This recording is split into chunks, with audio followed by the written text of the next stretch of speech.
今天这期影片我会告诉你如何更快达到频道的第一个1000订阅人数，让你能够更快的开启频道盈利功能。对于刚开始经营频道的人来说，这期影片非常有帮助，可以帮助你节约很多时间，避免使用错误的方法，所以一定要看完这期影片。Hello， 大家好，欢迎回到频道，我是 Grayson。如果想通过 YouTube 频道在网上打造自己个人品牌，欢迎订阅我频道，是完全免费的。这里下描述栏也有很多进入频道使用工具。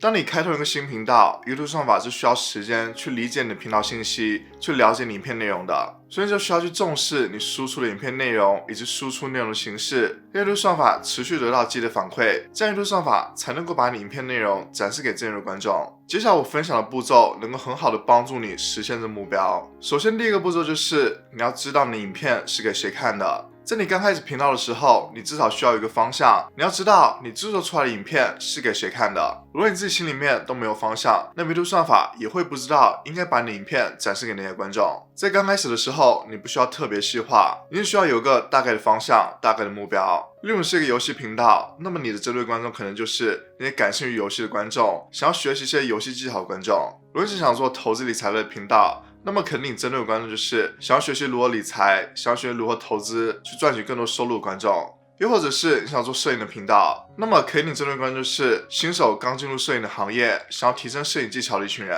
当你的心里面有个方向之后，你在产出内容的时候也会更有帮助。当你在想影片话题的时候，你就可以问自己，我针对的这些观众，他们感兴趣吗？他们能够从这部影片里面得到什么样的价值？我应该设定什么样的标题，以及做什么样的说图，才能够吸引他们的注意？当你在整个过程中都想到你的针对观众时，你做出来的影片就是符合他们兴趣的，会让他们想要点击观看的。第二个步骤就是你要想一想你的内容会想要出现在哪里。为了方便大家理解，我简化了影片在发布之后会出现在 YouTube 平台的哪些地方。YouTube 上面的影片在发布之后会主要出现在 YouTube 的搜索结果页面里面，还有主页的推荐页面里面，以及 YouTube Shorts 专栏。如果一部影片是想要针对 YouTube 的搜索流量的，那么就可以制作一些教程类的影片来帮助观众解决他们的问题。你可以使用 TubeBuddy 这个工具来帮助你找到观众一直在 YouTube 上面搜索什么样的话题。TubeBuddy 这个工具能够帮助你分析一个话题它的搜索量和竞争度到底有多少。具体的教程可以去参考一下我这部影片。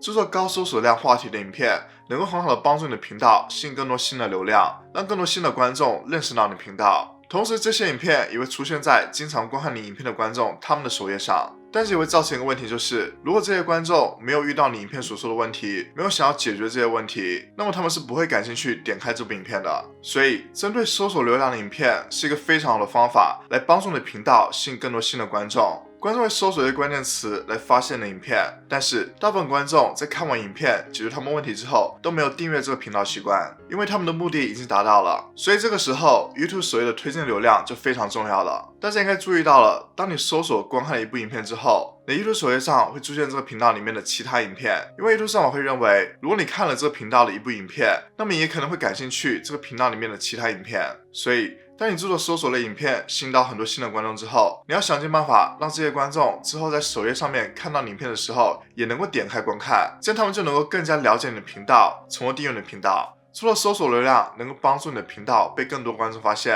YouTube 最新功能 YouTube Shorts 也能够帮助你的频道吸引到更多新的流量。你可以是频道里面全部都是 YouTube Shorts， 又或者是 YouTube Shorts 和长影片的结合。如果你想频道里面有长影片还有 YouTube Shorts， 那么为了更好达到增加订阅的目的，你制作 YouTube Shorts 和长影片的话题是要非常统一的，这样才能够保证你 YouTube Shorts 吸引来的观众也能够感兴趣你频道里面其他长影片的话题。当他们觉得你的频道能够提供给他们很多有用的信息，他们就会想要订阅你的频道。如果想要具体了解 YouTube Shorts 的教程，可以去看一下我的这个播放列表。第三个步骤就是让观众反复回到你的频道。如果想要更快达到1000个订阅人数，那么就要保证当你影片出现在观众 YouTube 首页上时，会有观众想要点击观看。在上一点我有说到，当你制作搜索类话题影片的时候，会帮助你吸引到很多新的观众，然后在之后他们 YouTube 首页上会出现你其他的影片。所以你做的针对 YouTube 首页推荐流量的影片，也要同样能够吸引观众点击。针对 YouTube 首页流量的影片和针对 YouTube 搜索流量的影片是有所不同的。针对 YouTube 搜索流量的影片，你所面对的竞争者也是同样制作这个话题的其他创作者，所以这个竞争就相对较小。你的标题和说图可以非常直接，可以直接告诉观众这部影片的最重要的主旨，因为这些观众都是带有非常强的目的性来的，就是为了要解决这个问题。针对 YouTube 首页的影片会面对更加庞大的群体，因为观众的 YouTube 首页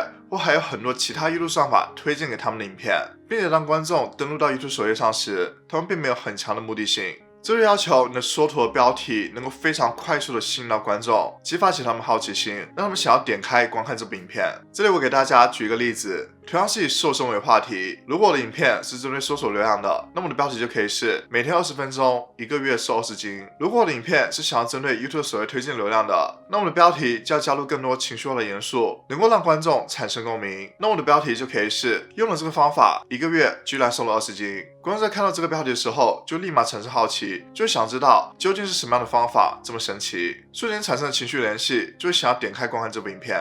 在你吸引观众点击观看一部影片之后，你要想办法让这些观众继续观看更多部影片。你可以使用片尾画面或者是置顶评论。如果观众看到影片结尾，那么就证明这部影片的话题是这个观众感兴趣的，并且他也很享受观看这部影片内容，所以在片尾的时候推荐给他类似话题影片，将会更有几率让他继续观看你推荐的影片。例如你发了一部做蛋糕的影片，那么就可以在结尾的时候推荐给他更多其他甜点的影片，因为如果他们看完了这部做蛋糕的影片，那么也很有可能他们会感兴趣其他甜点制作的影片。你不应该做的就是，当他们看完做蛋糕影片之后，你推荐给他们却是做烧烤的影片，那么这就是不符合这些观众兴趣的影片。所以在片尾推荐的影片是要符合逻辑的，是符合这些观众兴趣的，是这些观众认为可以继续往下看的。除了推荐单独影片，你还可以推荐播放列表。播放列表就是你把所有相关的影片都整合起来，这样不仅能够更方便观众观看，同时也能够很好的把观众留在你频道里面，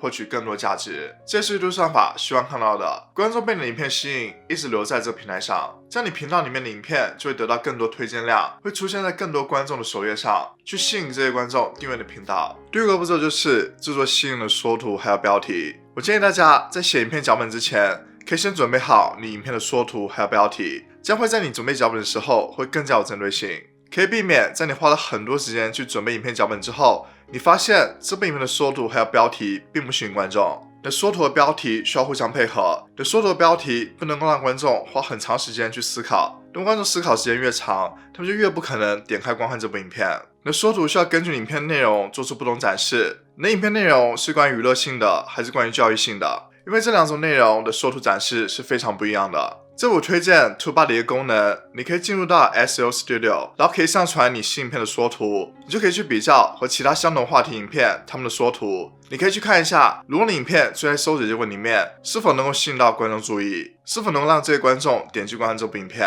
第六个步骤就是分析频道数据。你频道里面的数据能够让你知道你频道发展情况，你频道里面具体出了哪些问题，可以让你及时调整你频道运营的策略。现在会带大家进入到 YouTube 后台，来展示给你哪些数据你需要特别重视，来帮助你获得更多订阅者。现在来到 YouTube 后台，选择数据分析，然后选择覆盖面，这里我就可以找到我频道流量来源类型。可以看到，在过去28天，有 41.4% 的流量是来自于 YouTube 搜索，排名第二就是浏览功能，有 17.6% 的流量。第三个流量来源就是来自于外部，有 15.8% 流量。再往右边看到这漏斗图，可以看到在过去28天，我频道展示次数为 116.5万次，其中有 30.9% 的流量是来自于 YouTube 推荐，产生了 4.9% 的点击率，总共给我带来 5.7万次的观看次数。这两个数据是频道的数据，你可以查看每一部影片相同的这两个数据。然后我们再点击观众，这个数据是 YouTube 最近才出的，这个数据就告诉你，如果有新的观众是观看了这些影片的，到底有多少观众观看了更多影片。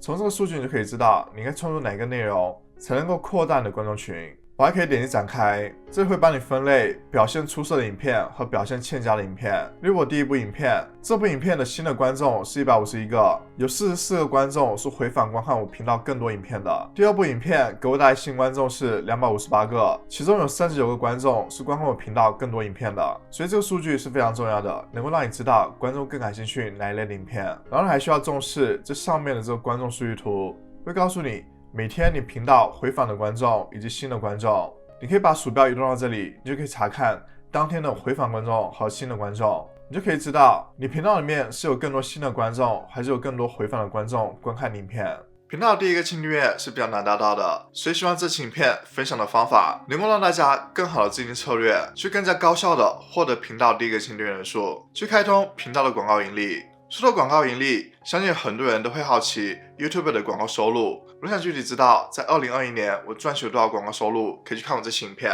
如果你觉得这期影片对你有帮助，欢迎点个赞。如果想了解更多关于 YouTube 的内容，欢迎订阅我频道。如果想和我更多互动，可以关注 IG，在底下描述栏也有很多精力培养小工具。那么下次再见，拜拜。